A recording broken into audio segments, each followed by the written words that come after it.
Selamat malam, Bro Michael. Selamat malam Bro Jason.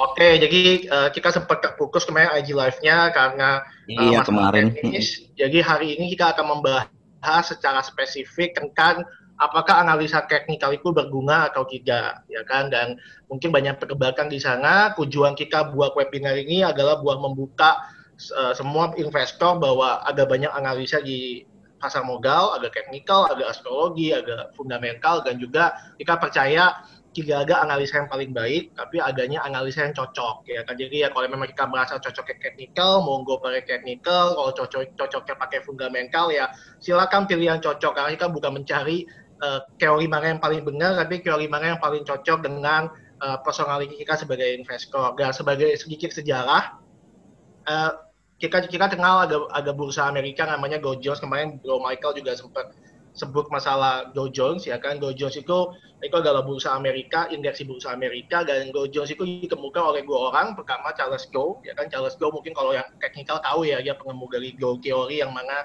merupakan cikal bakal dari analisa teknikal. Kemudian juga ada Charles Jones. Charles Jones itu salah satu jurnalis juga. Mereka berdua juga merupakan pendiri dari Wall Street Journal yang orang fundamental pasti tahu. Jadi ya basically Dow Jones itu adalah ya gabungan fundamental dan teknikal. Kalau teman-teman juga tahu yang namanya Bollinger Band misalnya. Bollinger Band itu ditemukan oleh namanya John Bollinger. John Bollinger itu adalah seorang ahli keuangan. Dia punya dua sertifikasi dunia yang bertolak belakang. Pertama namanya John Bollinger CFA. CFA kalau teman-teman tahu adalah Charter Fundamental Analyst. Itu biasanya orang fundamental, analis sekuritas, fund manager punya CFA. Dan dia nggak cuma punya CFA, dia juga punya sertifikasi namanya CMT atau Chartered Market Technician. Jadi dia percaya bahwa fundamental dan teknikal itu bukan musuh, tapi adalah sahabat yang bisa dikolaborasikan. Dan karena sekarang adalah era kolaborasi, makanya hari ini kita akan membahas sama Bro Michael. Dan pertanyaan pertama dari kita, mungkin kita nggak membahas soal teknikal dulu, kita ulang lagi pertanyaan kita dari awal.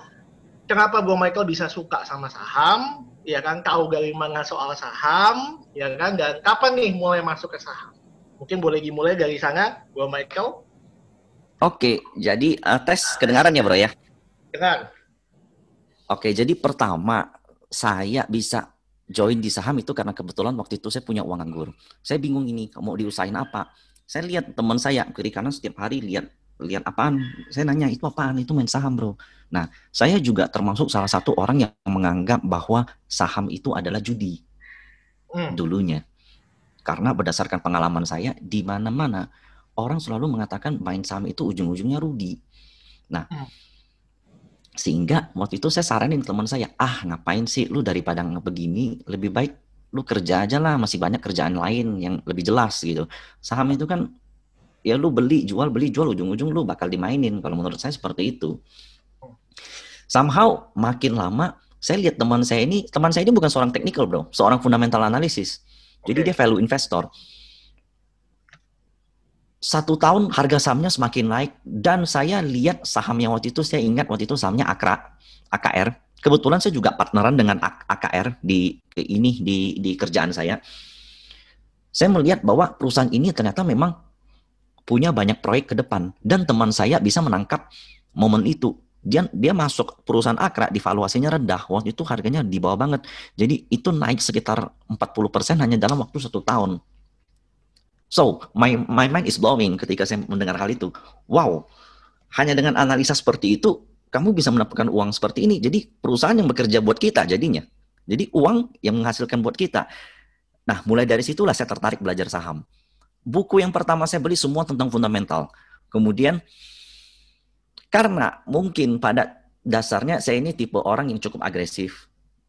Saya tipe orang yang suka sekali melihat pergerakan harga meskipun nggak tiap hari. Saya tipe orang yang suka menganalisa setiap hari dengan kecepatan segala macam. Akhirnya saya memutuskan di technical. Saya juga belajar fundamental awalnya. Dan sampai saat ini saya dengan teman saya masih sering diskusi tentang saham. Ketika dia menemukan satu saham yang valuasinya murah, dia tanya pandangan teknikalnya sama saya. So, fundamental dan teknikal seperti yang Bro tadi bilang, itu merupakan gabungan antara, itu hasilnya itu merupakan bursa. Jadi bursa itu merupakan gabungan antara fundamental dan teknikal.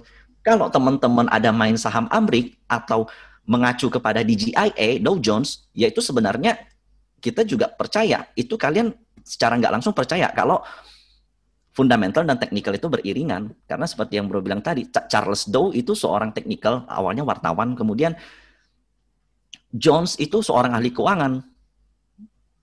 Mereka bisa menciptain bursa bareng dan ilmunya bisa dipakai berbarengan. Nah, kenapa kita enggak gitu?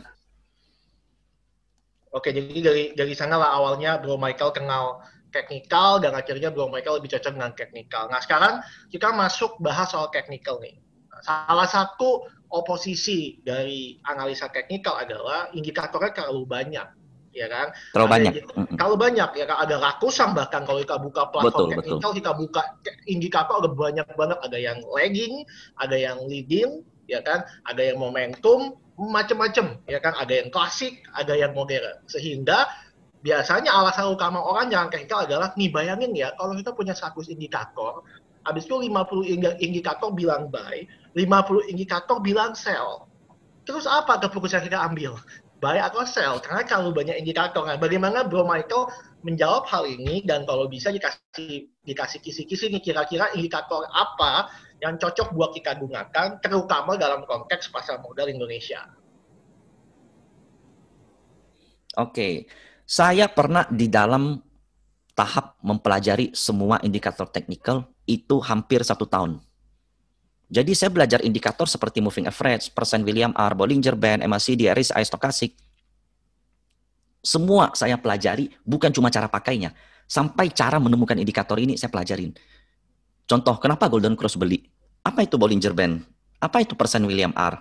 Apa itu parabolic SAR? Itu saya pelajari. Rumusnya itu seperti apa? Kemudian saya temukan ini logik atau enggak. Ini bisa dipakai atau enggak. Kemudian saya gabungkan dengan saham. Alhasilnya saya ketemu satu hal. Kita akan bahkan kembali ke basic. Jadi chart itu sebenarnya candlestick itu ditemukan di Jepang. Jadi waktu itu perdagangan beras di Jepang itu naik daun. Nah, beberapa pedagang itu kesusahan melihat angka. Kalau saya juga termasuk tipe orang yang susah melihat angka, bro. Jadi ketika ada laporan keuangan, angka semua. Saya rumit mau lihatnya. Jadi untuk disederhanakan, diubahlah ke dalam bentuk lilin atau candle. Jadi sebenarnya candle itu sendiri merupakan representasi dari keadaan fundamental. Makanya ada funda chart kalau di Stockbit. Yes. Ada IPS chart, ada growth chart, ada PBV chart. Itu juga sebenarnya technical. Yes. Nah, alhasil saya kembali kepada satu momen penting. Saya menemukan bahwa candle dan volume itu yang paling penting. Candle dan volume. Ya, karena volume itu termasuk indikator. Volume itu nggak pernah bohong, karena ketika, contoh, dalam satu hari perdagangan Adro, contoh, itu hanya sekedar, contoh, 500.000 lembar saham. Kemudian, suatu saat bisa mencapai 1 juta lembar saham. Itu uang benaran. Itu di volume bakal di bawah, bakal kecetak. Itu nggak bisa bohong. Kalau sekedar moving average, stokastik, itu bisa dibohong. Momentum bisa dibuat untuk kemudian dijual. Tapi kalau volume, orang nggak berani bohong-bohong, karena ini soal uang. Ya, ya. Misalnya volume yang tercatat, ya berarti ada transaksi jual dan beli lah ya. Volume yang makin tebal, berarti uangnya tebal di sana. Kan nggak bisa bohong kan? Ya, betul. Itu dan karena volume yang di bawah itu transaksi yang udah terjadi, bukan bid over. Kalau bid over live trade, saya bisa aja pasang 2 juta lot di bawah. Saya nakut-nakutin, mau beli. Mancing orang beli. Atau saya pasang 2 juta lot di over, di ujung-ujung. Saya nakutin. Atau di pas closing kan suka banyak bid over aneh-aneh. Itu kan nggak done semua. Tapi yang di dalam chart, itu semua udah terjadi. Jadi itu nggak bohong. Kita akan bisa tahu dengan analisa. Kalau saya itu seorang VPA trader. VPA itu volume price analysis. Jadi saya menilai pergerakan suatu saham dari kekuatannya. Jadi kekuatan itu saya temukan di volume. Oke, jadi berarti itu works banget kalau untuk saya. Oke, kalau Bro kasih statement dan pandangan bahwa volume itu yang paling penting, tandanya analisa teknikal itu nggak berlaku bagi semua saham kok. Berarti analisa teknikal itu berlaku bagi saham-saham yang volumenya besar dan stabil, karena kan sesuai ilmu statistik ya, semakin banyak sampelnya, semakin banyak volumenya, tandanya hasilnya juga nggak bias, karena kan sampelnya banyak. Ya berarti, apakah Bro Michael setuju bahwa analisa teknikal itu ya berarti paling berlaku di saham-saham yang liquid, yang tidak liquid, teknikal. Betul sekali. Betul nggak tuh kayak gitu? Ini Bro Jason kayaknya ngerti teknikal banget ini. Ya enggak, gue cuma mengulang dari kalimat lo aja kan, lo kan bilang volume, berarti kan tandanya nggak liquid, nggak ada volume berarti nggak valid dong technicalnya. Ya, itu benar banget. Itu benar banget. Jadi tepat kemarin saya ikut live salah satu inilah influencer saham juga. Ya. Beliau itu dari fund manager. Jadi AUM dia gede, itu belasan triliun. Apa yang beliau katakan? Di market Amerika, fund itu banyak yang pakai technical analysis. Meskipun sederhana, hanya sekedar moving average dan volume. Kenapa? Karena di Amerika, pengguna saham itu 50%, sekarang kalau nggak salah 60-70% dari seluruh warganya. Kalau kita baru 0,5%, bayangin. Nah, sehingga uang dari 70% masyarakat itu nggak mungkin main-main. Ketika masyarakat beli apa, itu nggak mungkin semuanya 70% orang kompak. Kita bohong market, yuk kita beli ini, habis itu besok kita jual, nggak mungkin. Ya.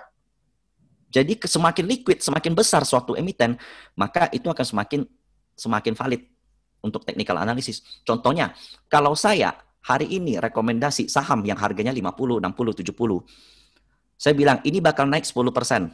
Kemudian semua ikut beli.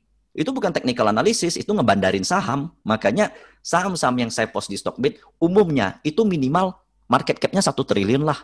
Kemudian transaksinya minimal di atas 10 bio atau 20 bio. Karena itu saya membuktikan kalau technical analysis itu adalah membaca pergerakan pasar yang paling besar.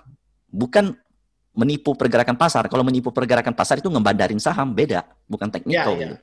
Yes, betul. Jadi ya sebenarnya sih menurut gue ya dengan penjelasan lo ya sebenarnya analisa technical itu logik, tapi mungkin agak banyak di luar sana yang pakai technical itu hanya kasih garis tanpa penjelasan, bro.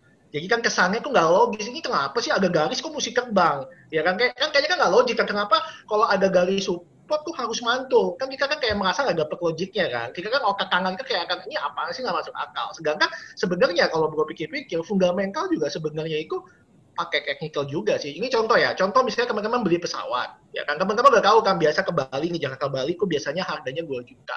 Kalau tiba-tiba harga Jakarta Bali Garuda Indonesia 1 juta, kita akan bilang murah kan?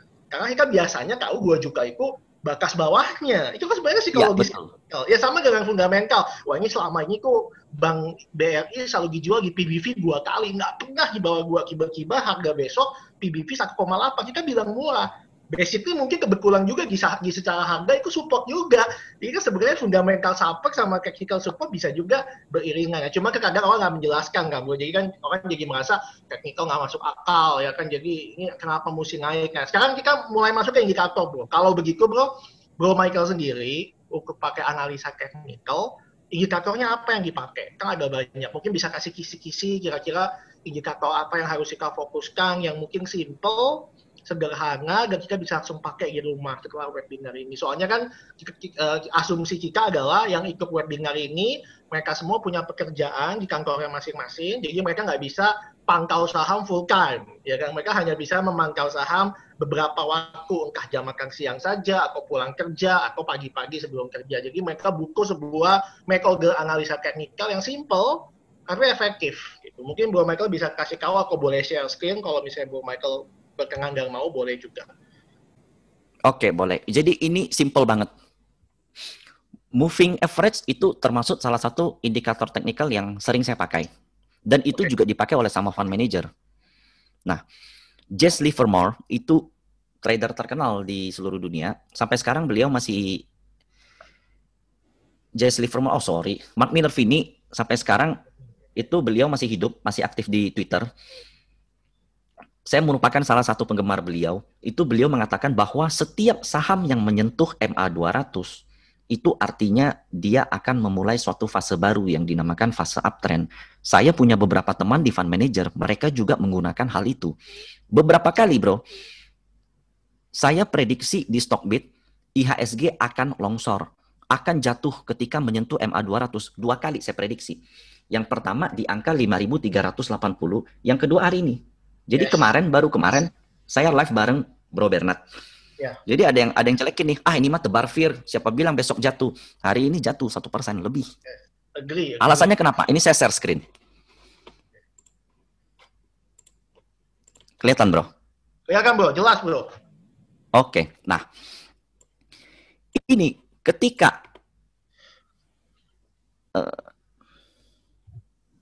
Ketika saham ini menyentuh 5.380, ini MA200 ya. Jadi pergerakan 200 hari ke belakang. Jadi MA, moving average itu seperti ini logiknya. MA20 itu berarti rata-rata pergerakan 20 candle ke belakang. MA8 rata-rata pergerakan 8 candle ke belakang. Sekarang coba kita by logic. Selama 200 hari ke belakang, contohnya saya lari. Setiap hari saya lari, konsisten lari pagi. Selama 200 hari, saya tenaganya makin kuat.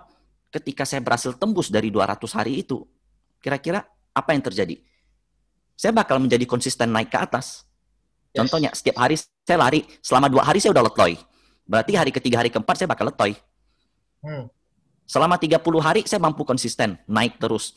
Berarti di 31 saya bakal naik gitu. Dan ini 200 itu titik penting. Nah, kita coba lihat. Ini IHSG ketika menyentuh MA200. Ini tepat banget bro angkanya. Kemudian dia longsor. Jatuh, maka itu saya sempat bilang di Stockbit di 5360 berhati-hati jual saham blue chip karena blue chip itu high beta. High beta itu korelasinya tinggi terhadap IHSG. Longsor IHSG. Kemudian ini waktu gaps yang dibikin waktu PSBB, bro. Di sini. Ini PSBB. Kemudian IHSG berangsur pulih. Saya menemukan support waktu itu di sini, bro. Ini double bottom namanya. Kelihatan jelas di sini. Ketika jatuh PSBB, saya bilang kejatuhan maksimal akan di sini. Aduh, sorry. Kejatuhan maksimal akan di sini. Kena banget di sini.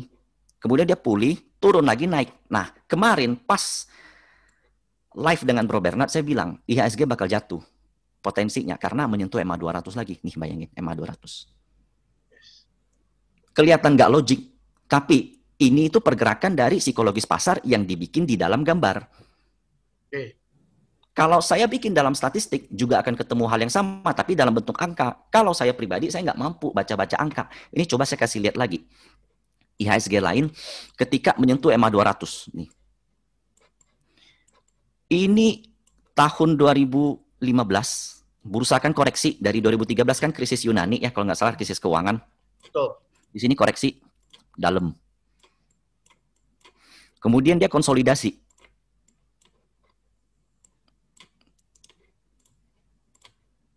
Di sini dia konsolidasi. Nah, ketika dia berhasil lepas dari konsolidasinya, jadi 200 candle di belakang, ini 1, 2, 3, 4, 5, 6, 7, 8, sampai 200 hari ke belakang, rata-ratanya itu garis ini. Jadi moving average itu rata-rata 200 candle ke belakang. Ketika dia mampu berhasil tembus dari garis ini, perhatikan harganya. Strong uptrend. Perhatikan ketika tembus lagi ke bawah, dia konsol lagi. Ini seperti dia menolak downtrend. Jadi di bawah di konsol. Tembus dia naik lagi. Jadi MA200 itu syarat suatu saham dikatakan strong uptrend.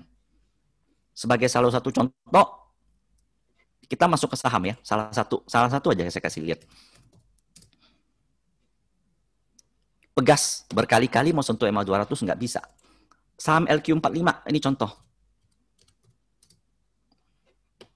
Hari ini kepentok lagi di MA200. Ini LQ45 loh, baru masuk loh.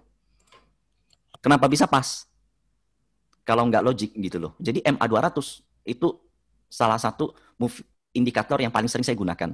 Kalau hari ini teman-teman nggak ngerti soal MA200, hari ini bakal optimis, buy.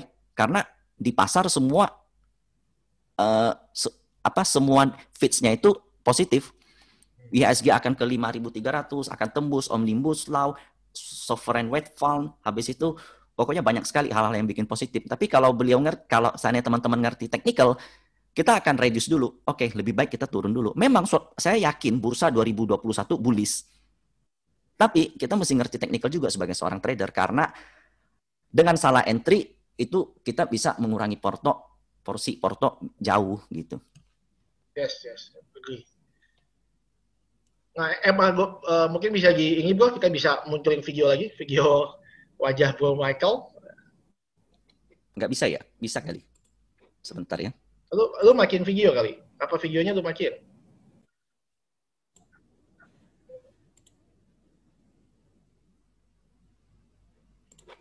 Udah muncul. Oke. Udah bro, udah nggak usah jawab apa-apa ya. Sorry, gue yang salah pencet. Jadi nggak Oke, lucu. siap. Oke. Iya bro, yang emang gue ngaku sini bener sih. Gue juga sependapat sih kemarin juga pas rally gue hari terakhir, gue juga ambil posisi lebih baik kurangin posisi. Simply ini nggak pakai teknikal lah, ini pakai logik aja. Lu lihat aja candle ISG sebelumnya. Kita nggak pernah kayak bisa naik kayak 8 hari berturut-turut tanpa stop, tanpa merah, ya kan? Orang, ya gue percaya, Betul, gue di 2021 pasar modal pasti naik. Cuma kan naik itu kan nggak tiap hari naik kan? Kita kan mikirnya tiap hari harus naik, nggak ada stopnya, betul. ya kan? Naik kan ada Mm-mm. gelombangnya, setuju ya kayak pasti ada gasnya. Betul. Ya kan? Jadi Mm-mm. naik pasti naik, cuma kan naik itu bukan berarti tiap hari naik 1%, nggak ada stopnya. Dan lagi orang rekomendasi akan koreksi dianggap ke Barfir. Padahal kan masuk rekomendasi koreksi adalah kalaupun kita investor, ya kan jadi kan nggak usah ngafsu beli di opening, kan kok masih bisa dapat harga lebih baik. Ya kan jadi kan buat investor juga berguna kan. Maksudnya oke, kita lihat akan koreksi bukan berarti Bro Michael bilang akan crash, akan krisis, besok akan tutup bursa kan enggak. Mungkin Bro Michael cuma bilang bakal ada koreksi, ya kan airnya bakal pasang, ya kalaupun mau berlayar pakai kapal ya hati-hati karena airnya pasang nih, nggak maksudnya nggak kayak kengang kayak biasanya. Jadi ya Emma 200 salah satu yang percaya sih. Nah sekarang kan mulai masuk nih bro, Emma 200 kan gagal di tembus ISG hari ini, ya kan karena memang ya sudah 8 hari naik, nggak ada katalis yang positif banget. Dan November kalau misalnya bro Michael lihat musim ISG itu basically kayak 15 tahun terakhir tuh November lebih banyak merahnya bro Yes, daripada betul. jauhnya, ya kan. Dan November bakal ada banyak tumpukan berita jelek, ya bukan kita nggak tahu jelek atau baik, tapi tumpukan berita penting di US election di awal November, GDP kuartal 3 itu juga ada di bulan November, ya kan. Vaksin yang akan nyampe dijanjikan di bulan November, ternyata bisa aja ternyata nggak nyampe atau ada efek samping. Nah, bagaimana Bro Michael melihat Oktober nggak beberapa hari lagi, for your information, Oktober itu nggak 30 hari, ya, kita ada cuti kalau nggak salah 28, 29, 30, kita ada cuti bursa efek, basically jadi di bulan Oktober hari bursanya lebih sedikit di bawah 20, jadi mungkin sebentar lagi kita masuk akhir Oktober, November akan banyak katalis penting. Bagaimana view Bro Michael menjelang November? Apalagi Desember selalu naik. Jadi kan kayak enaknya gini, Desember kan 20 tahun terakhir nggak pernah sekalipun merah. Kita tuh Yap. Desember selalu hijau, ya kan? Full hijau. Kalau menurut gua kalau udah 20 tahun nggak pernah merah itu bukan sebuah kebetulan sih. Itu udah sebuah pola. Ya kan, kenapa bisa terjadi ya biarkan para akademisi mencari, tapi basically buat gua kan gua investor mau cari cuan, ya kalau 20 tahun nggak pernah patah polanya ya gua anggap itu pola yang valid dan patut dipertimbangkan. Dan November kebanyakan merah. Jadi kan menariknya kapan kira-kira waktu yang cocok buat beli, karena November kebanyakan merah, Desember selalu hijau. Mungkin bisa kasih view bro tentang IHSG sampai ke Jadi November. ini quotes yang benar-benar saya rasa bisa dipakai sama siapapun. Kapan kira-kira waktu yang cocok buat beli, karena November kebanyakan merah, Desember selalu hijau. Mungkin bisa kasih view bro tentang IHSG sampai ke Jadi November. ini quotes yang benar-benar saya rasa bisa dipakai sama siapapun. Buy on red, sell on green. Cuman kebanyakan kalau bagi seorang technical, dia salah mengartikan buy on red, jadi setiap merah beli. Jangan. Contohnya hari ini kan baru nyentuh resist. Supportnya masih jauh di bawah. Jangan beli setiap merah. Jadi beli ketika merah, tapi sudah dekat dengan batasan di mana orang bakal beli. Di mana orang bakal beli, itu sebenarnya representasi lain dari kata support. Kebanyakan trader baru ya, kalau saya perhatiin, ini support, ini support, ini support, ini support. Betul, itu support. Tapi support yang kamu analisa itu bukan support kuat. Sehingga banyak orang mengsangsikan bahwa technical itu nggak berguna. Di situ jeleknya. Support itu lu harus analisa. Di dalam satu chart itu bisa ada 1000 support. Di mana support paling kuat, di mana potensi orang bakal beli. Nah, itu namanya support. Nah, jadi saya juga setuju siklus November selalu merah. GDP kayaknya 3 November atau 11 November ya, election US. Jadi itu kita pasti akan bergejolak. Minggu pertama lah, minggu kedua itu yang banyak katalis lah, ya kan. Saya juga pernah menganalisa seperti ini. Di bulan Maret, GDP Q1 keluar, itu di areal sini bro. Di areal sini. Hasilnya dia turun sebentar doang, habis itu naik. Padahal itu minus 2%. 2%-an turun, drop. Ini di sini, GDP Q2 keluar. Itu minus 4% atau 4%-an ya. Itu drop lumayan dalam, tapi hasilnya kita naik. Saat ini Q3. Kurang lebih Q3. Keluar Q3 bakal di sini. Jadi saya merasa Q3 ramalan dari Sri Mulyani kan kita bakal resesi ya, bakal 1%, minus 1% kurang lebih. Coba perhatikan, kita udah naik, habis itu koreksi dalam. Jadi menurut saya, entar nanti keluar GDP Q3, market akan merespon tapi nggak terlalu ekstrim. Akan lebih ekstrim merespon tentang election US, karena kita tahu bursa kita masih sekitar 30 atau 40% asing porsinya. Ketika ada sesuatu yang mereka nggak seneng di sana, mereka bakal tarik duit dulu, SOP, amankan cash.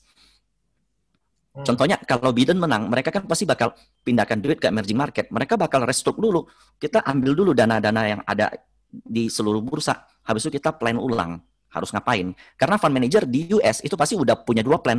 Kalau Trump menang ngapain, kalau Biden menang ngapain. Jadi November selalu merah. Itu salah satu menurut saya, kalau fund manager itu setiap akhir tahun kan pasti harus laporan kepada nasabah. Ini nih outperform gua. Contohnya saya ABCD Investama, atau saya ABCD pengelolaan keuangan, atau saya reksadana ini, reksadana itu. Malu dong kalau sampaiin ke konsumen tahun ini saya minus 20%, kan jelek gitu kan. Itu kan akhir kuartal Q4. Makanya November kebanyakan merah. Itu karena fund manager lokal yang di Indonesia kebanyakan prepare cash. November nggak apa-apa, kita sama-sama semua merah, kompak deh, nggak apa-apa. Lu bandingin gue sama fund manager sebelah, gue juga merah, nggak apa-apa, lu juga merah. Karena gue prepare cash. Mereka bakal prepare cash untuk kemudian melakukan yang kita kenal dengan window dressing. Window dressing itu mereka inject duit ke Desember biar kelihatannya bagus gitu. Jadi window dressing itu istilah yang dipakai fund manager, menikmati hasil kuartal tutup tahun dengan hijau-hijau. Maka dari itu siklusnya selalu seperti itu.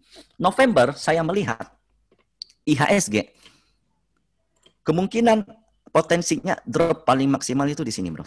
Kalau saya tarik Fibonacci, jadi buat teman-teman yang belum tahu Fibonacci, ini pergerakan bukan indikator ini ya. Jadi ini pergerakan ilmu fisika yang ditemukan oleh Leonardo Pisano. Nah, perhatikan ketika saya tarik dari bawah sampai atas, dia dropnya tepat di bawah sini. Fibonacci pertama. Jadi menurut saya November area yang bakal di-maintain itu adalah area low dari kemarin PSBB. Yang kebetulan itu juga area dari double bottom di sini. So, teman-teman boleh mulai reduce, jangan trading terlalu agresif. Saya saat ini posisi saham ada sekitar 25-30%. Hari ini banyak reduce, sebelumnya udah 40%. Saya beli Antam banyak kemarin, trigger buy. Habis itu hari ini kena trailing stop. Jadi udah taking profit. Nah, jika ini tembus, lastnya di sini. Habis itu saya melihat potensi akan tembus EMA 200. Karena ini kita berandai-andai kalau Biden yang menang ya. Kita itu kan masuk emerging market. Porsi kita di MSCI, Morgan Stanley Capital Indonesia, itu kurang lebih, Morgan Stanley Capital Investment itu kurang lebih 1,5%. Jika Indonesia di-upgrade menjadi, anggap kata deh 3% doang, maka fund manager di luar negeri akan masukin duit 2 kali lipat. Itu di 2021, penting. Jadi IHSG November jangan terlalu agresif, terutama di saham blue chip. Jadi saham blue chip itu bisa kita katakan high beta. High beta itu artinya ketika bursa koreksi, dia bakal koreksi juga. Itu korelasinya tinggi. Trading di saham-saham yang second liner. Second liner itu contohnya kayak saham main itu second liner. Tapi jangan yang gorengan. Second liner itu bukan gorengan. Gorengan itu fourth liner, itu penny stock. Saya nggak pernah sentuh sama sekali. Jadi second liner yang lain, contohnya kayak Inaf, KF mungkin bisa masuk second liner. Terus kayak saham-saham kayak seperti TINS itu bisa second liner. Jadi saya akan bahkan pilih saham yang defensif. Saham defensif salah satunya itu contohnya nikel-nikelan, itu yang berhubungan dengan komoditas. Karena dia nggak begitu terlalu pengaruh sama ini kan, sama kondisi COVID.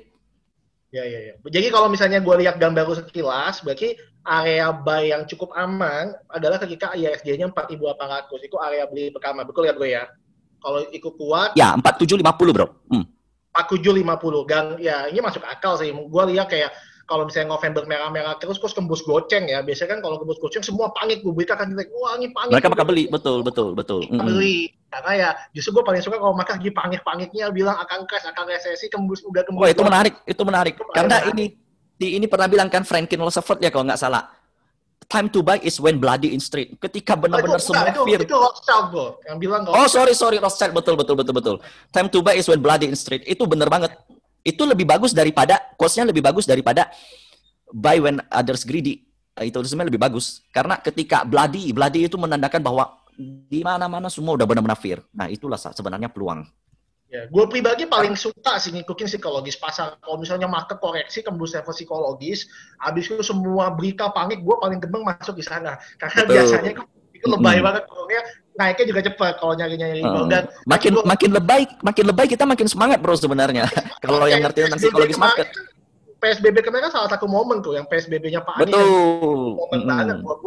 Gue masuk banyak di sana dan kayaknya Bro Michael sempat ngomong soal MSCI. Itu benar sih yang lagi MSCI masalah bobot. Tapi gue mau kasih satu tambahan lagi sih yang buat memperkuat kenapa November ini menurut gue malah ISG bisa naik setelah dia koreksi ya. Karena kan orang pada bertanya-tanya kenapa ISG turun, kenapa asing jualan. Ya salah satunya Bro Michael bilang MSCI. Kalau misalnya Bro Michael tanya fund manager, mereka juga tahu nih MSCI Indonesia tahun ini itu dikurungin banyak banget, hampir kayak 30% dari weighting sebelumnya. Karena China-nya naik banyak. Nah, kenapa China naik? Betul. Karena di China banyak saham-saham teknologi. Tencent and Gede. Ya kan, kita nggak punya teknologi. Itulah kenapa pemerintah paksa Gojek IPO. Kita punyanya banking. Iya, kita punya banking, tapi kan banking kan bukan teknologi yang valuasinya bisa gila. Kita kan nggak bisa bikin banking PE 100, PBV 10 nggak kali. Nggak bisa. Kita udah punya batasnya. Kita punya kakaknya JP Morgan aja nggak ada PE 100. Kalau banking bisa, Amazon mau yang valuasinya tergolong tinggi, karena growth-nya tinggi. Makanya kan kita kalah. Nah, cuman salah satu kenapa mereka agresif, terutama kalau kita lihat flow asing ya, itu kemarin paling banyak jualan yang cepat dan agresif di bulan lalu. Ya karena Oktober ini rencananya bakal ada IPO terbesar di China dan Hong Kong. Kalau teman-teman tahu namanya Ant Financial, itu adalah anak usaha dari Alibaba, dan ini will be the biggest IPO. Ya, anak usaha Alibaba bakal the biggest IPO. Nah, kalau dia IPO, itu bobotnya China naik lebih banyak, jauh. Makanya fund manager antisipasi, dia raise case dulu di bulan lalu supaya nanti pas Ant Financial IPO, mereka punya cash buat nambahin bobot. Kalau nggak kan kalah sama indeksnya kan. Nah, itulah kenapa cuma habis dia IPO, yang mana IPO-nya sudah dikasih tahu kok bakal bulan Oktober akhir, yang mana 2 minggu lagi atau November awal. Setelah itu IPO, kandangnya ya sudah keluar kan, sudah kejadian, sudah bobotnya sudah keluar semua. Nah, habis itu menurut gua kekarang asingnya bakal enteng. Jadi kayak pas nih Novembernya merah. Kalau lihat faktor fundamental, Novembernya merah, Desembernya hijau, Bro Michael juga sependapat, bisa turun sampai 48, atau bahkan lebih bawah, habis itu kembus di, mungkin Desember ya bro ya, kalau lihat dari gambar mungkin Desember ya, kita bisa kembus ke 200. Semoga ya, kalau saya lihat sih potensinya ada di Desember. Sebenarnya somehow agak menyedihkan nih bro ya. Jadi, yang bro bilang soal China itu, wow, itu memang benar banget, udah hampir jadi negara adik kuasa kan dia sekarang, makanya US takut banget sama China. Somehow negara tetangga kita yang red coronanya juga masih tinggi, sebenarnya negaranya juga nggak maju-maju amat, itu juga di-upgrade tinggi bro. Sama MSCI, negara India itu di-upgrade. Jadi kemarin ketika ada rebalancing, Indonesia dengar-dengar sih porsinya dikurangin, India ditambah. Sampai ada info kalau DAPEN, jadi dana pensiun di Kanada, itu bakal masuk ke pasar uang India sebesar 1.500 triliun. Itu nilai yang besar loh. 1.500 triliun itu mungkin sekitar 20 atau 30% IHSG. Bayangin kalau dana itu masuk ke kita. Wow, kita bakal bullish sampai tak terkira gitu. Jadi India itu termasuk salah satu negara yang memperhitungkan teknologi. Dia lompat. Jadi dari negara agri, manufacture, service, terakhir kan IoT, jadi teknologi. Nah, China udah teknologi, Jepang juga udah teknologi. India lagi mau lompat ke teknologi. Makanya semua... Dan bahkan banyak programmer yang murah-murah di India, bro. Kita juga tahu lah, programmer bagus juga salah satunya India kan. Betul. Yang gue bikin aplikasi, ya kan. Kita sih berharap Gojek, Tokopedia, segala macam bisa IPO lah ya. Iya, memang ini kalau misalnya kita lihat secara sekilas kan, bahkan kemarin kan Bursa Efek sampai ubah regulasi. Waktu itu dulu kan ada isu Gojek mau IPO, tapi kan Gojek IPO pasti kan masih dalam kondisi rugi. Ya, karena merugi jadi nggak bisa kan. Aturan kita kan mesti minimal 5 tahun untung ya. Iya, itu sudah diubah bro. Ada isu kalau Gojek mau IPO di luar, masalahnya begitu. Sudah diubah peraturannya oleh Bursa bahwa sekarang boleh dalam keadaan rugi IPO. Asalkan... Oh gitu ya? Iya, saya ada dengar. Sudah boleh. Ini sudah dipersiapkan memang Gojek mau IPO, karena kalau enggak, Ya kalau kita nggak punya perusahaan teknologi, wah kita pasti akan kalah sama yang negara tetangga Iya. yang wah bisa gila-gilaan market cap-nya ya kan market Betul, cap-nya. asing bakal keluar terus. Asing sekarang yang paling dipandang itu BCA, yang lain enggak gitu. Iya, Sementara iya. BCA aja valuasinya hanya 0,0 berapa dari Apple, bayangin. Dari Feng itu nggak ada apa-apanya kalau kita dibanding dengan mereka. Iya, iya. Ya, mungkin mungkin kalau mesti tambahin konteks dikit ya, kayak sekarang tuh IHSG satu IHSG-nya cuma 6.000 T, bro. Semua saham yang ada, kalau lu lihat RKI, kita cuma 6.000 T. Satu saham Apple aja itu udah 3 kali lipat Itu lebih bisa beli kita. bisa beli kita 3 kali. Iya, Kita bisa beli kita 3 kali. Nah, ini jadi kayak kalau kita bilang bayang banget. BCA superior, Mandiri superior, it's no. Kita jauh banget dengan Apple. Nah, coba bayangin ya. Kemarin waktu pandemi Corona, itu ada berita bahwa LV, Gucci, Hermes, penjualannya drop 5.000 triliun. Drop penjualan loh, drop 5.000 triliun. Bayangin itu valuasi IHSG loh. Iya, Penjualan iya. tas branded valuasinya setara dengan IHSG. Wow, kita ini problemnya valuasi kita terlalu rendah. Dan perusahaan-perusahaan yang IPO kebanyakan, ya ini saya mohon maaf, kebanyakan nggak dilirik sama investor lain. Ada IPO strategik lah, ada IPO yang katanya hanya untuk dapat duit lah segala macam. Kebanyakan bukan perusahaan yang bonafit banget. Nah, di situ jadi PR pemerintah lah sama PR kita bareng untuk mengeduk, biar ini apa perusahaan yang IPO bisa semakin banyak dan semakin berkualitas. Iya, iya. Dan salah satu yang mungkin kita bisa bilang, kita kalau belajar sama China sama Hong Kong, kenapa bisa maju ya, sebelum kita bahas teknikal lagi ya, kita ngobrol dikit. Soalnya gue enak nih sampai Bro Michael, kayak ngobrolnya nyambung, kayaknya kita bisa, oh jadi gue ke bawah suasana juga nih, tapi nggak apa-apa, kita bahas aja ya, kenapa China sama Hong Kong bisa maju. Kalau misalnya kalian pernah ke Hong Kong atau ke China sekalipun, itu di Hong Kong tuh biasa buat supir taksi, sambil bawa taksi, mereka sambil trading saham loh. Dan di Hong Iya, Kong tuh, betul. trading saham tuh kayak biasa aja buat mereka kan kalau kita Biasa lihat. aja. Hong Ya, Kong kalau nggak salah saya ya bro ya, itu sekitar 70% semua masyarakatnya yang jadi investor saham 70-80% kalau saya nggak salah ya. betul, Bayangin, compare sama Indonesia yang masih di bawah 1%.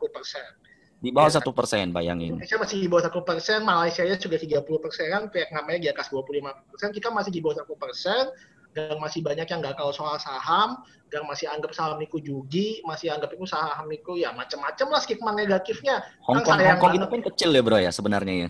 Iya.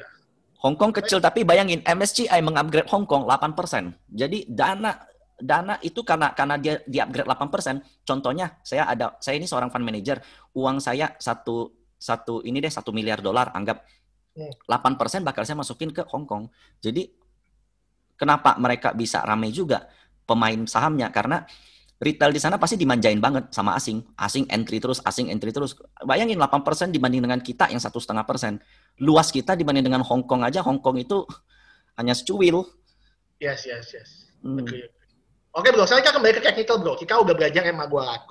Nah sekarang nih kalau misalnya Bro Michael analisa market secara full, nah biasanya Bro Michael muncul indikator apa? Mungkin bisa di screen-nya di-share setelah lihat MA, biasanya Bro Michael pakai indikator apa yang menjadi tambahan, apakah RSI, apakah MACD, apakah Bollinger, mungkin bisa di-share ke kita. Salah satu yang sering saya pakai ini Bollinger. Jadi karena tadi bro bahas Bollinger, ini seru sebenarnya. Memang betul penemu Bollinger itu adalah seorang fundamental. Yes. Bollinger ini sebenarnya make sense banget. Kenapa? Jadi dia itu menilai supply dan demand. Jadi di atas itu area orang jualan, di bawah area orang mau beli. Jadi sebagai contoh ya. Sebagai contoh, ini saya ngomong analogi dulu nih. Ketika suatu barang, kita anggap contohnya sepeda Brompton, banyak yang pengen beli, maka harganya akan cenderung naik. Ramai yang beli, satu hari orang pergi ke toko itu 1.000 orang cari sepeda Brompton. Suatu saat, ini ramai kan nggak selalu. Kita tahu di dalam hukum pasar, tren itu nggak selalu ramai. Kalau dulu awal-awal sepeda booming, mungkin sekarang udah flat. Kalau dulu setiap hari 1.000 orang cari sepeda, mungkin sekarang sisa 500. Nanti ada suatu saat sisa 200. Nah itu Bollinger Bands. Itu penemu Bollinger Bands itu menemukan bahwa suatu saham itu nggak mungkin bakal ramai selalu. Bakal ada suatu era dia bakal sepi. Ketika dia sepi, maka area Bollinger akan menyempit. Nah, ini sebagai contoh. Area Bollinger menyempit. Ini area Bollinger meluas. Jadi ketika rally, area Bollinger juga akan meluas. Ketika sepi, sideways, dia area Bollinger akan menyempit. Nah, cara penggunaannya simple banget. Kenapa di Sukor kemarin live, saya sarankan Antam dijual aja. Karena dia sudah berada di area atas Bollinger. Jadi, ini adalah keinginan orang beli, bro. Yang di atas. Ini kan EMA 20, tengah. Di atas dari Bollinger itu adalah keinginan orang beli, kemauan orang beli. Orang mau beli kalau menurut Bollinger Bands itu sampai di sini doang. Tapi kalau lu hari ini berani beli Antam di sini, berarti lu tergolong orang yang nekat. Karena kemampuan pasar itu hanya di sini. Menurut kalkulasi Bollinger Band hanya di sini, maka dia akan ada potensi untuk masuk ke sini. Kembali ke area Bollinger Band. Termasuk itu yang terjadi. Nah, coba perhati ini. Ini ketika keluar, koreksi lagi. Ini ketika keluar, koreksi lagi. Ketika keluar, koreksi lagi. Dia sentuh di EMA 20, naik lagi. Jadi penggunaan Bollinger Band ini simple banget. Saya rasa siapapun bisa. Nah, begitu juga ketika ada suatu saham yang downtrend. Sebagai contoh ini, nah di sini, Antam koreksi dari atas ke bawah ini lumayan. Ini dari 850 ke 700 berarti hampir 20-an persen ya. Jadi ketika keluar jauh banget, nah di sini ini tuh boleh spek buy. Nah perhatikan harganya setelah itu. Naik ke atas. Nah di sini kita jual, udah beres. Gampang banget penggunaan Bollinger. Ketika dia turun keluar lagi. Nah, di sini lagi spek buy. Jadi kita bisa spek buy di areal ketika keluar itu kisaran 700. Nah, hold, lihat harganya sekarang. Ketika sudah lepas dari Bollinger Band, jual lagi. Pertanyaan gue, bro, ini pernah ngalamin nih, bro, pakai Bollinger ya, bro. Nah, Bollinger itu biasanya ada satu kelemahan. Nah, mungkin Bro Michael bisa kasih indikator apaan supaya kelemahannya itu berkurang. Salah satunya kelemahan Bollinger yang gue lihat, seringkali saham kalau lagi Bollinger bawah atau atas, kalau lagi gila ya, dia bisa terus di Bollinger bawah, bro. Nggak naik-naik, terus aja dia nempel di kisaran Bollinger bawahnya, bahkan ya terus aja berhari-hari bisa sebulan, bahkan ada di Bollinger bawah, tanpa ada rebound atau ada tanpa ada koreksi. Jadi biasanya kita kan mikirnya kan Bollinger bawah beli kan, tapi ya beberapa saham Indonesia tuh kayak suka, ya lumayan aneh tuh, nempel Bollinger bawah, dia nempel terus Bollinger bawah. Kagak balik-balik. Nah, kira-kira Bro mereka ada indikator tambahan nggak supaya mengurangi biasnya? Karena pasti semua indikator ada biasnya, kan nggak ada yang perfect. Betul. Ya kan? Tapi ada tambahan nggak supaya kita bisa mengecilkan efek bias dari Bollinger Band? Gue salut banget nih sama Bro nih, gila ngerti teknikal banget. Enggak, Bro, gue cuma liatin lo. Gue biasa nggak bahas teknikal. Biasa temen gue namanya William yang biasa suka teknikal. Tapi dia nggak bisa, gue gantiin. Jadi betul banget, ini ada bias dalam penggunaan indikator Bollinger. Kenapa? Karena ketika dia keluar, tapi saham itu downtrend berat, maka dia akan terus ada kecenderungan turun. Nah, bagaimana mengantisipasinya? Itu biasa saya sandingkan dengan chart pattern. Jadi kalau analisa utama saya itu chart pattern, selanjutnya pendukungnya adalah indikator seperti Bollinger Band, MACD, Moving Average, ini sebagai salah satu contoh. Saya kasih lihat. Di sini ada EMA 200, ini udah pasti support yang kuat. Nah, kemudian Antam di angka 700 ini merupakan support yang kuat. Kenapa? Karena dia break pola penting dari EMA 200 di sini. Jadi this one kali pertama Antam tembus EMA 200 itu di angka 700. Kemudian dia koreksi. Jadi ketika ada satu saham yang keluar dari Bollinger Band, kamu harus cari supportnya dulu. Perhatikan dulu support yang kuat di setiap candle. Nah, ketika ada match, ada support kuat, ada keluar Bollinger, nah itu boleh spek buy. Itu akan jauh lebih kuat. Jadi analisa utama kita sebenarnya bukan Bollinger Band, tapi chart pattern atau candlestick itu kembali. Karena candlestick ini kan harga yang udah benar-benar terjadi. Kalau Bollinger Band ini kan dia menilai supply dan demand. Kalau chart pattern itu harga yang benar-benar udah terjadi. Kalau Bollinger Band itu supply dan demand doang. Jadi penggunaan Bollinger kita harus melihat dengan resist. Nah, sebagai salah satu contoh, Antam mungkin saja loh kalau kita jual dia masih naik terus. Mungkin menurut saya kita bisa kejebak. Ini out Bollinger, saya jual. Tapi kenapa saya sarankan jual? Kenapa? Nih lihat. High dari Antam hari ini tersentuh. Ini logiknya seperti ini. Antam tertinggi di 2019 itu harganya 1175 tertingginya. Sekarang anggap nih saya sama Bro Jason beli di sini. Saya beli di 1175. Karena kita nggak sempat jual, kita diemin. Harganya turun sampai 500. Itu berarti kita minus 60% atau 70%. Ya. Kemudian harganya berangsur pulih. Ini era corona. Kita stres nih, jatuh nih, nggak bisa ngapa-ngapain, biarin. Kemudian harganya pulih perlahan, koreksi, lalu hari ini bullish parah. Hari ini dari kita anggap masuk 100 juta deh satu orang, minus sampai 60 juta, kemudian hari ini BP. Kira-kira kita ngapain, bro? Jual pasti. Psikologis pasti udah Jual. yang itu bisa keluar ya, udah muak. Psikologisnya jual. Pasti kan Betul. gitu kan? Itu namanya resisten, logic kan. Jadi resisten, support dan resisten itu logic pasar. Nah, Antam hari ini mendapat seller dari all time high dia. Ini all time high atau bukan ya? All time high sepertinya harga Antam 1075. Jadi hari ini banyak sekali saya temukan saham sedang mencoba menentu harga all time high. Salah satunya Antam, KF, Inaf. Kemarin saya temukan lagi beberapa saham. Jadi ini pertanda apa? Sebentar lagi banyak saham yang akan tembus harga tertingginya. Dan itu menarik, bro. Jadi kenapa koreksi? Apakah bearish? Hari ini nggak bearish. Hari ini kita mendapat tekanan dari seller yang beli di sini. Yang beli di sini sih ada loh 1175. Udah BOP lu pasti jual. Nanti ntar nyangkut lagi gimana? Nah kita dapat halangan dari situ. Maka dari itu saya bisa padukan dengan Bollinger Band. Pertama ini resist, kedua adalah Bollinger. Udah ketemu resist gede, Bollingernya over banget, ya udah jual. Jadi itu combine. Oke.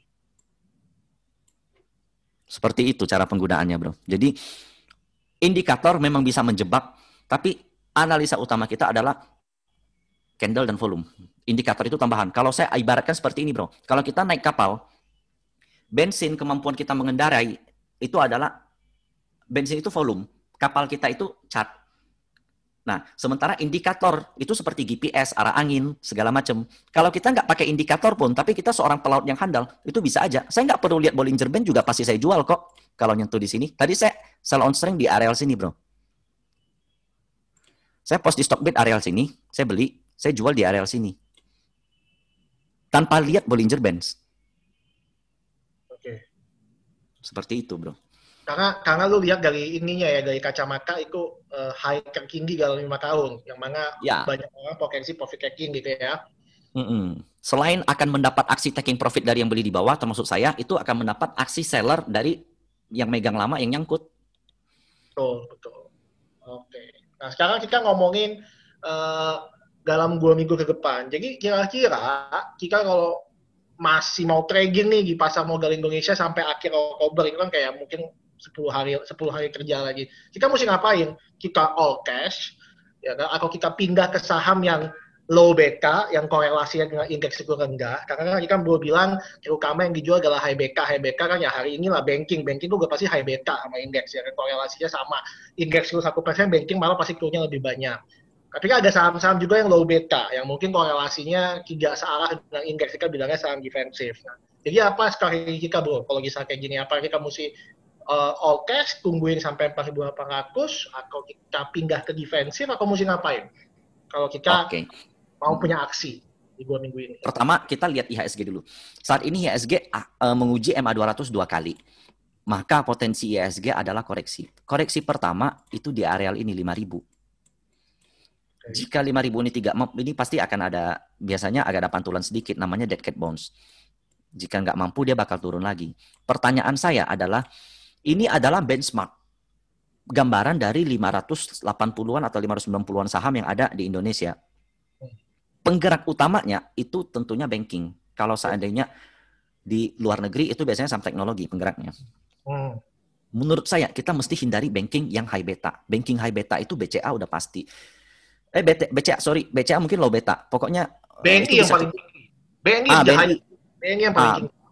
BTN juga, kayak agro juga sekarang termasuk high beta. Agro itu 2, lebih, gila. Jadi IHSG naik 1%, dia ARA.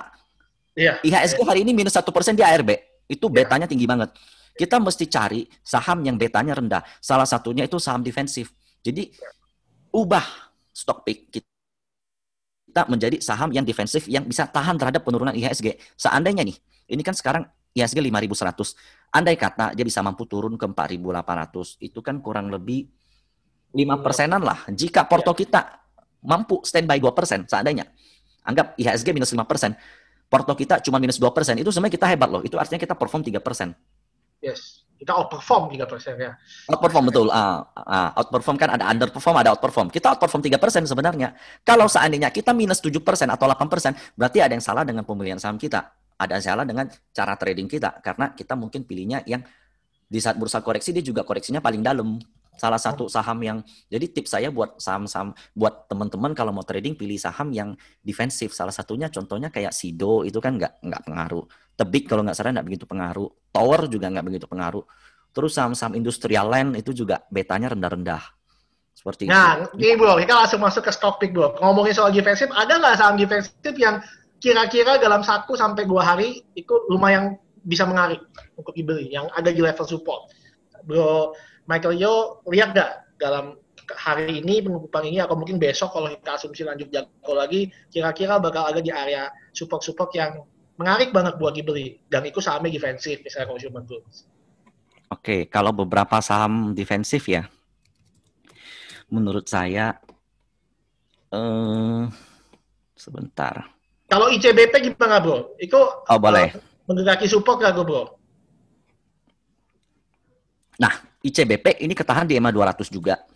Ya. Nah, yes, ini menarik. Support daripada ICBP. Yes, tepat banget di sini. Nah, kalau saya seandainya menyikapi bursa turun di saham defensif seperti ICBP, saya akan entry di areal ini, bro. Di areal 9.600 dan 9.000. Jadi ketika ISG di sini saya akan masuk sebagian. Yes. Ketika dia, tapi saya bakal entry-nya, contohnya saya pengen masuk, andai kata ini 10 juta ya, saya bakal masuk cuma 20 juta dulu. Di bawah saya akan masuk semakin gede, bisa jadi saya masuk di sini 50 juta. Karena itu namanya pyramid method, beli di bawah makin besar. Dollar cost averaging kan. Kalau saya beli sama besar, ketika saya beli di sini dan sini, average saya jadinya di sini. Jadi kurang lebih kalau sama besar average-nya di sini. Yes. Tapi kalau saya beli 2 kali lipat, average saya bakal di sini. Sehingga mantul sedikit doang saya udah cuan. Jadi ketika bursa rugi, oke, saya juga rugi. Saya harus akuin floating loss. Kemudian ketika dia mencapai support, nah saya bisa tambah. Ketika mantul, kalau high beta, ya dia bakal ikut mantul kuat juga kan. Hanya sekedar decade bond saya udah balik modal. Tapi ketika dia bisa balik lagi ke asal sini, wah itu saya cuan lebar banget. Maka saya udah bisa dipastikan dari pembelian ICBP, saya bakal outperform seperti itu. Jadi fungsi teknikal bagi saya untuk menentukan titik entry, bukan menentukan saham. Saham tetap harusnya fundamental. Jangan lihat chart bagus lu masuk, ini sama apa nggak tahu, gila lu gitu loh. Iya. Agree. Nah sekarang gimana bro? Ini kaki bagus banget. Ini banyak orang yang suka nggak ngerti sama konsep yang bagusan Bro Michael jelasin kan. Misalnya kita kaki lihat support di 9.600 dan 9.000, dan Bro Michael ambil keputusan masuk dulu. Anggap asumsi kita punya uang 10 juta ya teman-teman. Lagi Bro Michael mau ambil keputusan masuk 2,5 juta di level 9.600 dan 7,5-nya disiapin sebagai cash. Kalau jatuh ke 9.000, Bro Michael beli, sisanya 5 juta, gitu kan, supaya average-nya rendah. Nah sekarang dibalik, bagaimana kalau habis Bro Michael beli di 9.600 2,5 juta, ternyata dia nggak jatuh ke 9.000. Apakah kita tambah posisi kejar ke atas, atau ya udah kita belinya 2,5 juta aja nggak nambah? Ini kan good question, karena nggak harus jatuh ke 9.000 kan, bisa aja habis Bro Michael beli 9.000, ya rally ke atas 10.000 lagi. Nah itu kita mesti ngapain bro? Apa yang harus kita lakukan kalau terjadi seperti hal itu? Oke. Ini menarik, pertanyaannya menarik banget. Jadi memang betul dalam pembelian di saham yang terkoreksi, kita harus beli di awal itu kecil. Kemudian ketika makin murah kita harus beli besar. Secara psikologis kita bakal senang dapat harga murah. Di harga tinggi kita bakal males mau beli lagi. Masa saya beli lebih banyak sih, kemarin udah murah.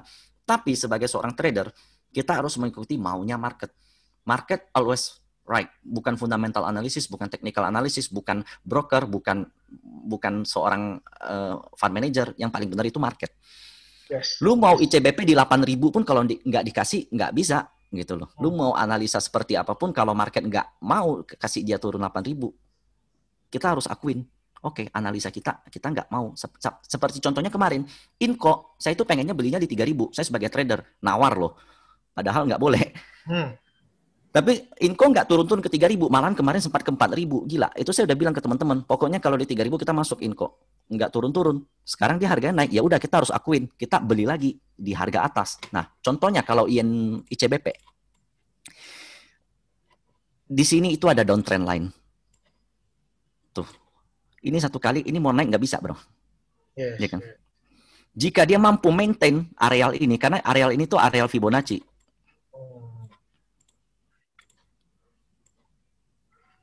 Tuh, di sini. Di sini juga Fibonya di EMA 200. Ini mungkin agak rumit, saya hapus saja. Kita kan pengennya beli di sini dan beli di sini. Kalau nggak dikasih, dia konsolidasi di sini. Nah, ketika menembus trend line ini, saya bakal masuk. Karena itu artinya dia bakal bullish. Kenapa bakal bullish? Ini trend line, ini EMA 200. Itu hal penting banget. Ini dia downtrend. Dia bakal bullish ketika menembus garis trend line ini. Dan EMA 200 kebetulan. Berdekatan banget. Jadi menarik ini area 10.000 kurang lebih. Dan ya, 10.000 itu. Dan kalaupun Bro Michael Yo kerja akas, kan FX-nya juga nggak jelek-jelek amat, karena kita punya barang bawah di 9.600. Betul, karena ya, kita ada barang bawah yang udah kita antisipasi, betul. Jadi ya sebenarnya basically begitu sih. Gue maksudnya lihat kayak banyak trader itu kalau disuruh beli piramid berani beli bawah lagi. Cuma kalau suruh ngejar akas nggak mau kan, kayaknya kan nggak cengli. Lu berani menang tapi nggak berani kalah. Ya kan kayaknya nggak fair kan.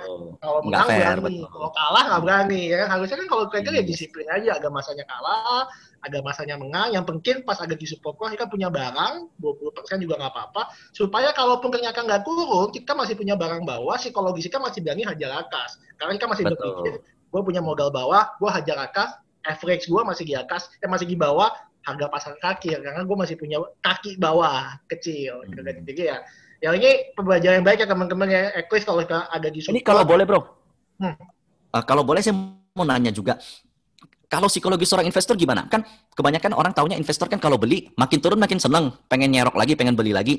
Nah, seandainya setelah beli kemudian dia terbang, beli lagi nggak gitu? Atau gimana gitu bro? Kalau teman-teman yang investor. Kalau gue sih beli lagi sih, Gang. Lu nanya ke gue juga agak bingung ya definisi investor tuh apa. Soalnya gini ya, zaman dulu kan kalau kita ngomong investor, itu kan orang megang di atas 5 tahun, 10 tahun. Kita bilang itu investor, dan definisi investor itu muncul ketika zamannya Warren Buffett yang belum ada internet, yang sahamnya masih gile satu hari karena mesti lihat di koran. Ya wajar mereka pegang saham 5 tahun. Sekarang di zaman informasi tiap hari harga saham ada, berita saham ada, research analis tiap hari ada. Menurut gue definisi investor itu semakin hari semakin short term loh. Maksudnya di atas 1 tahun aja menurut gue gak bisa dibilang anggap investasi. Bahkan kalau Warren Buffett pernah loh keluar di satu saham kurang dari 12 bulan buy and sell. Warren Buffett juga pernah kemarin cut loss di bank. Penerbangan juga. Ya, dan dia beli lagi di atas. Ya kan nggak masuk akal, ya kan kayak ya tapi sebenarnya begini bro. Tadi gue hampir takut banget ngobrol karena gue pengen nanya sekarang long term itu berapa tahun sih, dan gue very totally agree with you bro. Ya. Long term sekarang 5 tahun itu bukan long term, itu super long term. Lu beli harga saham yang di bawah valuasi, dia naik, entar bisa balik lagi kalau lu simpan 5 tahun. 1 tahun 2 tahun itu udah long term. Zaman sekarang karena perubahan bursa ya, kalau zaman dulu value investing mungkin keep and hold forever. Kalau di BBCA masih bisa, wajar. Tapi kalau di beberapa saham, contoh saham-saham bank yang kecil, valuasinya rendah betul. Lu beli naik 200%, lu diemin, ntar balik lagi ke valuasinya. Kemarin valuasi rendahnya, waktu lu bisa dapat di valuasi rendah, kenapa kali ini nggak bisa? Kan gitu. Kalau menurut saya, problem dari buy and hold itu adalah ini. Market always refers to its means. Harga saham akan kembali ke titik, di suatu titik, saham bakal kembali ke titik equilibriumnya, BUP-nya. Tujuan kita sebagai investor itu kan bakal beli di bawah. Kemudian kita berharap dia harganya naik ke atas. Kalau kita diemin, dia bakal kembali lagi turun. Karena ini hanya sebuah siklus seperti itu kalau menurut saya. Iya, agree sih. Gue pribadi sebagai ya nggak tahu ya, gue bisa bilang gini gue investor kok bukan, karena gue juga agree sama lu. Bagi gue long term itu udah bukan 5 tahun lagi, di atas setahun bagi gue juga termasuk long term untuk kontrak sekarang. Jadi ya gue tetap kejar atas sih. Kalau misalnya gue punya target mau beli di level sekian, valuasinya murah, ternyata nggak jadi kurung, dia malahan naik, gue kejar atas. Tapi kan gue punya barang di bawah, jadi psikologis gue nggak terganggu gue. Ya udahlah, gue nggak bisa dapet best price, at least gue dapet good price. Ya kan, gue masih punya barang di bawah. Orang maunya kan best price kan, gue maunya beli paling Jual paling atas, masalahnya nggak ada yang bisa. Kalaupun bisa, itu hoki gue jamin. Nggak mungkin setiap hari lu bisa beli harga paling bawah, jual paling atas. Kalau bisa sih, luar biasa hebat. Tapi Ini yang yang jadi gua momok bagi semua orang, bro. Semua selalu nanya, teknikal kan bisa cek bottom di mana? Mana bisa. nggak bisa. Kita cuma bisa ngebak kira-kira area murah gimana, ya kan? Area Iya, resikonya di mana kalau udah di sini, potensinya kemana? Kita bisa seperti itu, tapi kalau nebak bottom kemana, nggak bisa kita. iya, yang biasanya kan orang maunya gitu, bottomnya gimana, gue mau beli all in. Nah, kan, itu kan yang salah kan bukan sahamnya, gue yang salah gianya yang nekat. Maunya Ya, ngebak bottom, habis itu belinya all in satu saham, 100%. Wah, akhirnya ternyata nggak berjalan sesuai harapan, yang disalahin analisnya, yang disalahin sahamnya. Padahal bukan salah analis ya, salah kikanya belinya nggak pakai perhitungan kan. Maksudnya kita iya kan betul. kita bisnis pun aja ya bro, biarpun kita bisnis makanan yang katanya nggak pernah rugi, kita pasti kan buka cabang nggak langsung 100 cabang bersamaan, pasti kan bukanya kan pelan-pelan 1 cabang. Kita lihat skala kecil berhasil nggak, kalau berhasil baru ekspansi 2 cabang. Kan kita buka bisnisnya kan gitu, kan nggak mungkin langsung ya buka pabrik 1.000 hektar tanpa ada kejelasan siapa customernya. Nah, kita biasanya kan buka kecil-kecil, ternyata udah bagusnya ya udah untungnya kita buka lagi, tambah pabrik dari 1 jadi 2. Dan itu aja kan di bisnis seperti itu. Menurut gue sih saham harusnya seperti itu juga. Cuman biasanya kita punya pikiran di saham itu bukan buat untuk kaya, tapi buat cepet kaya. Makanya kita maunya yang beli Bakem. Kalau bisa nggak 100%, margin 20% di Bakem, jual di atas ya. Akhirnya Gila. kan itu jadi salah. Oke bro, ini waktunya udah tinggal dikit. Nah sekarang ada nggak saham-saham menarik di luar diversi atau apapun yang menurut Bro Michael, mungkin bisa sebutin 2 atau 3 aja yang harus diperhatikan dan dimasukin watchlist dalam 1 bulan ke depan, yang Bro Michael juga lagi lihat, nggak harus beli sekarang ya, tapi kira-kira diperhatikan aja buat sebulan ke depan, ini menarik, supportnya gimana, mungkin boleh di-share bro? Boleh. Ini sebagai salah satu contoh saham ini katalisnya kita tahu lagi kuat. Ini ada dia ini tembus MA 200, bro. Jadi ketika IHSG berusaha nembus MA 200, dia sendiri malah udah tembus. Dia termasuk saham yang bergerak di bidang ini kan tin. Ini sebenarnya itu ada kalau di dalam technical namanya channeling downtrend. Tuh. Dia nurut sama ini, sama pergerakan channelnya. Dia break di sini dan perhatikan volumenya. Volumenya gede banget bro, tiba-tiba break. Maka ini pola yang menarik. Menurut saya, jika TINS terkoreksi mengikuti bursa, maka dia potensinya itu ada di EMA 200-nya. Di sini saya akan melakukan pembelian. Saya nggak tahu bisa sampai di sini atau enggak, karena ini kebetulan ada support di sini. Kalau teman-teman yang ngerti technical, ini kita bisa sebut sebagai pola inverted head and shoulders. Oke, betul kelihatan sih. Nah, dia berhenti tepat banget di trend lainnya. Nah, kalau jebol, karena ini volumenya juga gede, terlalu banyak retail, terlalu banyak yang exit, itu bakal banyak yang nyangkut kan hari ini kan. Yeah. Akan kemungkinan dapat tekanan. Nah, tekanan menurut saya, kita bisa anggap ini false breakout. Karena menurut saya, breakout akan valid jika 3 hari minimal di atas resisten. Nah, ini baru 1 hari. Jadi, kalau besok melakukan koreksi, maka saya akan lakukan pembelian di EMA 200. EMA 200 contohnya itu berarti di areal 650. Itu TINS. Kalau Bro Michael sendiri nih, lebih suka buy on breakout atau buy on support? Secara saya preferensi. Nah, jadi begini. Banyak orang mengatakan buy on breakout itu lebih bagus. Ya, itu kalau di bursa uptrend. Di bursa uptrend ketika breakout, itu semua uang fokus ke situ. Selanjutnya, jangankan retrace, koreksi sedikit aja habis itu langsung ngebut. Itu di bursa bullish. Seandainya IHSG tembus MA 200, maka saya akan suka beli buy on breakout. Tapi di bursa seperti ini, buy on breakout, saya sell on strength. TINS saya beli di sini. Saya beli di sini. Karena saya ada bilang dia akan proteksi ke 715. Ini low-nya itu 725. Saya beli di area sini. Kemudian di sini saya jual. Karena saya punya teori. Di bursa sideways atau downtrend, breakout akan false. Kenapa false? Ini kita lihat ya weekly. Tuh. Ini false namanya. Dia ada ekor di atas. Nah, ini sentuh weekly MA 200. Jadi ini resisten kuat. Jadi technical itu sebenarnya enggak sesederhana itu.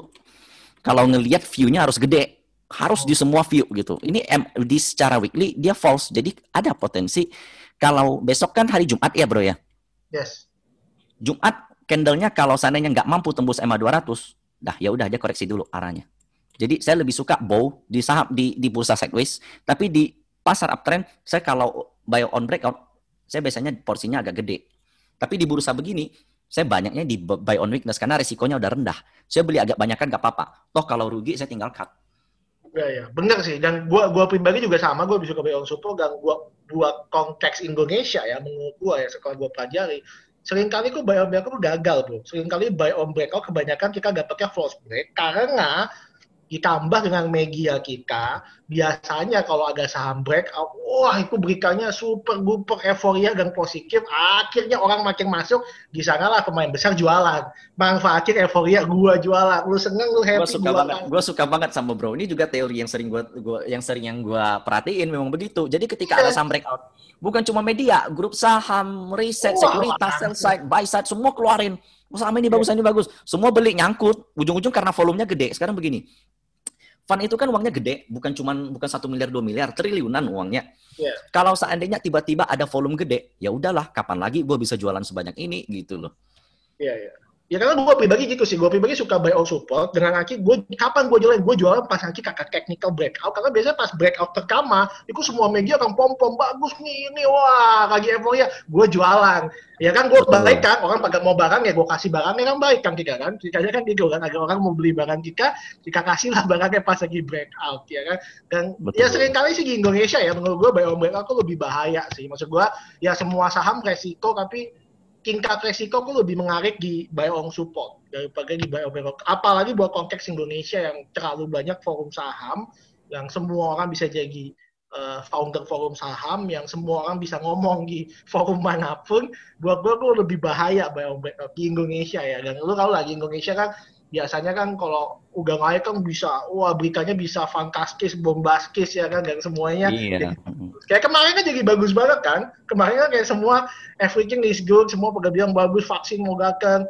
Nah coba lihat besok, pasti berubah langsung 180 derajat. Kita buka berita, pasti langsung jadi jelek.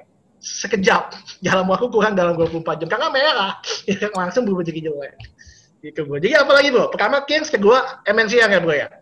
Yang saya melihat MNCN potensinya sudah cukup menarik. Karena low dari MNCN ini 700 ya. Jadi kalau kita pembelian di sekarang itu terus terang beresiko. Seandainya MNC ini kalau menurut saya nggak tahu, saya belum cek, tapi sepertinya dia termasuk low beta ya. Dia bisa, kalau seandainya dia ikut koreksi, maka saya akan lakukan pembelian di 700. Kenapa? Karena ini menurut saya ada satu pola bullish. Falling wedge. Falling wedges ya. Berbahaya kalau seandainya ini tembus. Karena ini bakal jadi bearish pennant. Seperti ini, bearish flag atau bearish pennant. Nah, MACG-nya gimana bro? Kalau ini bro, di MNCN, MACG-nya? Ini bullish divergence bro. Iya kan, ini pola valid loh bro. IHSG ya, gue lihat salah satu pola pakem IHSG yang ada di Indonesia itu gue paling suka cari saham yang MACG bullish divergence, terutama di saham-saham LQ45. Itu biasanya sekali rally-nya panjang. Bro, ini gue temuin ya, gue gak tau lu yang gue ngerasa di guru ini bro, gue ngerasa ngobrol sama ahli teknikal nih, enak aja lu bisa tahu ini masih di bullish divergence lu.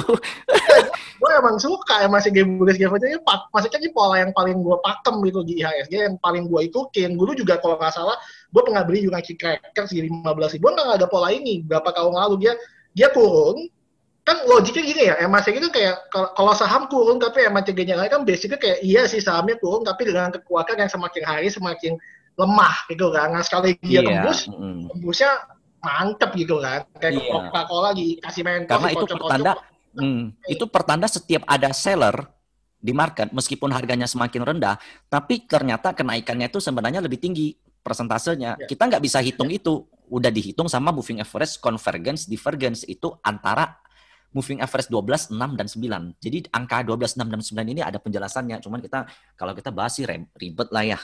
Jadi saya pengen banget beli MNCN di 700. Kalau seandainya jebol, saya cut loss di areal ini. Resikonya rendah banget. Iya. Sekali naik, pokoknya banyak gitu ya. Turun, pokoknya gigit gitu ya. Cuman ini antisipasi nih bro ya. Kalau seandainya kita kan pengennya beli di situ, kalau seandainya nggak dikasih gimana? Nah, ini kalau kita lihat ya, ini ada pola bullish namanya inverted head and shoulders. Hari ini hampir banget di break, bro. Tuh. Menarik nih, gue baru tahu nih. Oh. Nah, jadi ini shoulders kiri, ini head, ini shoulders kanan. Nah, gue beli di sini, bro. Jujur aja, gue masih ada fresh di sini. Tadi gue pikir break, ternyata enggak. Bursanya jelek soalnya.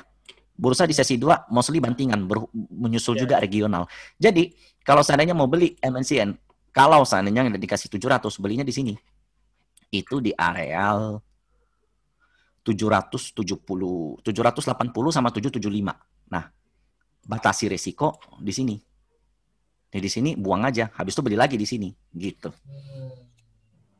Oke, saham ketiga, bro. Sebelum closing, bro, kan udah kayak Kings, MNCR. Sekarang ketiga, bro. Terakhir, bro. Oke, ketiga apa ya? Oke, ada satu lagi, ini yang hari ini. Hari ini dia juga hampir break, tapi nggak jadi. Nah, ini menurut saya, ini adalah pola namanya symmetrical triangle. Jadi, sorry. Ini base, ini termasuk low beta ya. Jadi dia second liner. Nah, tuh dia tadi tuh udah sempat naik sampai 185. Cuman karena bursa sesi 2 jelek, bantingan. Nah, ini ada salah satu penggunaan MACD ya. Kebalikan, jadi kita lihatnya dia harganya makin naik. Harganya makin naik. Tapi MACD-nya menurun. Ini namanya hidden bullish divergence. Hidden bullish divergence itu kebalikan dari penggunaan convergence divergence. Jadi ketika harga di bagian bawah semakin tinggi, tapi MACD semakin menurun, artinya setiap turun itu sellernya sebenarnya minor. Maka ini sebenarnya kekuatan, bro. Jadi penggunaan MACD selain convergence, selain bullish divergence, ada yang namanya hidden bullish divergence. Itu MACD-nya turun, harganya semakin higher low. Lower high. Higher low, iya betul. Jadi ini kan low pertama, ini low kedua, ini low ketiga, ini low keempat, ini low kelima. Makin lama makin tinggi. Tapi MACD-nya kebalikannya. Tapi MACD-nya malah turun. Artinya, karena ini kan kita menilai downtrend. MACD-nya memberikan downtrend, tapi ini apa? Sahamnya uptrend. Tapi harganya uptrend, maka itu ada kekuatan. Jadi kalau base break, aduh ini mau saya error lagi. Jadi kalau seandainya base bisa break di areal high hari ini tuh, sebentar ya. High hari ini kisaran 187, itu menarik. Tapi berhubung saya nggak suka beli di breakout, maka saya akan beli base di areal, selama trend line-nya masih kejaga, maka saya akan beli di areal 170, bro. Saya akan beli di sini. Dan kalau dia breakout, potensinya ke berapa, bro? Secara kaki. Kalau breakout, potensinya sepanjang ini, bro. Dia udah lewat EMA 200 ya. Jadi ini bursa udah uptrend. Dia bakal ke 225. Dan itu make sense jika kita bandingkan dengan pola sebelumnya yang tercipta, yaitu ini ascending triangle. Dan ini kan base kan kawasan industri ya, bro. Ini tembus EMA 200 ini fenomena yang hanya terjadi di base atau di semua kawasan industri kayak Gemas, SSIA, dan lain-lain. Yes. Karena dia ini kan sentimennya omnibus law kan. Jadi semua saham kawasan industri tembus EMA 200 ya, bro? Nggak cuma base ya? Kebanyakan ya, bro ya. Coba kita lihat Gemas.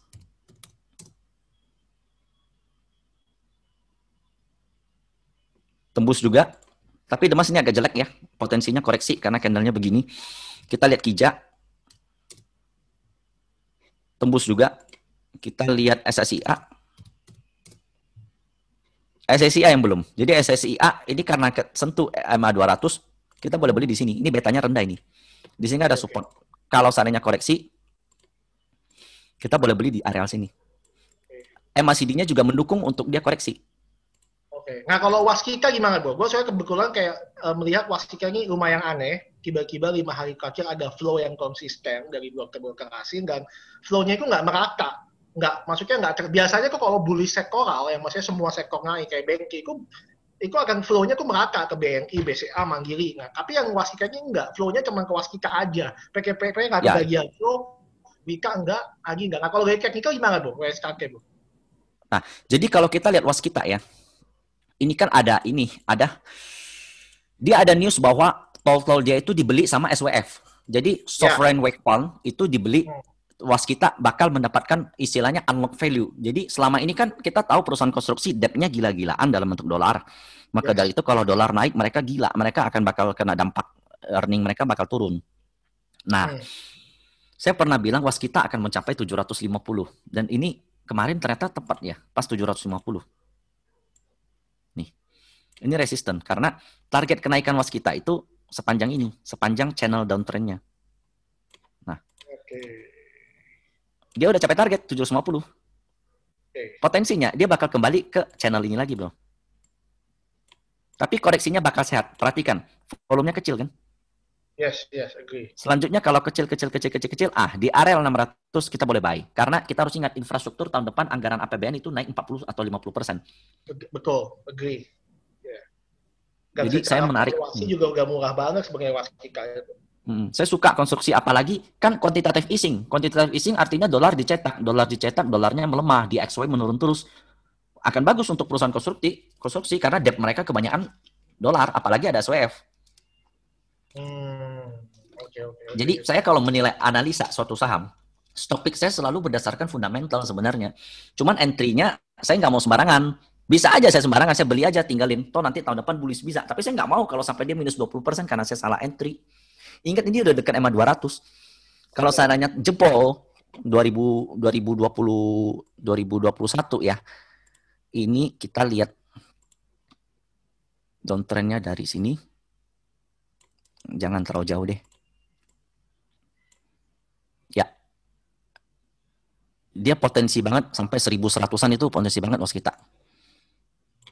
Apalagi kita perhatikan ya, setiap dia naik volumenya gede, koreksi volumenya kecil, naik volume gede, koreksi volume kecil, naik volume gede, koreksi volume kecil. Ini akum. Gue juga lihat hal yang sama, gue cuma nanya kayak buat meng-double confirm aja kayak ya oke, gue agree sih sama lu. Lu mah gue tahu, lu ngetes gue tahu. Gue pegang aja, gue juga lagi liatin Lu mah ahli teknikal. Kelihatan banget dari cara lu ngomong. Gue lihat Waskita juga, makanya gue mau nanya view lu. Maksudnya gue melihat agak menarik, terutama 5 hari terakhir ya. Maksud gue kayak ini aneh banget, kayak seolah-olah bakal ada berita baik yang mau muncul dari Waskita, tapi belum masuk ke market, makanya mereka belinya tiap hari itu gue lihat yang beli ini pasti bukan investor individual, ini pasti institusi yang secara betul beli. Kelihatan kok dari cara belinya. Ini flow-nya gila-gilaan. Yang beli ini broker-broker kakap. Ini bukan retail. Retail nggak mungkin dapat info soal SWF itu segala macam, nggak mungkin. Ini mereka akum. Terus saatnya koreksi. Nah, makanya saat koreksi ini yang sebenarnya harus kita ikutin. Iya. Makanya gue lihat hal itu, makanya gue nanya ke lu, technicalnya gimana? Maksudnya kalau mau beli kira-kira area mana yang cakep gitu kan. Jadi kan sebagai investor, at least gue dapet harganya nggak jelek-jelek amat lah secara timing gitu kan. Ya evaluasi ya murah sih, kalau lihat ke tahun depan ya naik juga. Cuman kan kalau bisa dapet yang lebih baik, ngapa enggak? Dan menurut gue technical sih kayak gitu ya, bisa ngebantu gue sebagai investor pun dapetin harga yang lebih baik, ya kan? Harga yang gue nggak dapet, tapi harga yang lebih baik setiganya gue bisa dapet, ya kan? Lebih baik sama paling baik kan harganya kan jauh, ya kan? Yang mungkin kan lebih baik. Gitu. Oke bro, thank you buat ngakunya, udah 1 jam lewat ngobrol sama lu, asik sampai kelewakan dari. Ya nggak nyangka gue, udah sejam lebih. Thank you ya bro ya. Jangan bosan-bosan mampir ke Investor Muda, semoga bisa sharing-sharing lagi. Ini sebenarnya harusnya yang hadir hari ini sekitar 600 sampai 700 orang, cuman kayaknya gue salah setting sehingga kapasitasnya cuma 100, harusnya webinar mode tapi meeting room mode. Jadi ya udah, nanti semua ini kan gue rekam bro, nanti gue izin untuk mengirimkan video yang kita lakukan hari ini ke semua peserta ya bro, boleh? Boleh. Thank you bro buat waktunya. Siap, sama-sama. Selamat malam semuanya bro. Yo.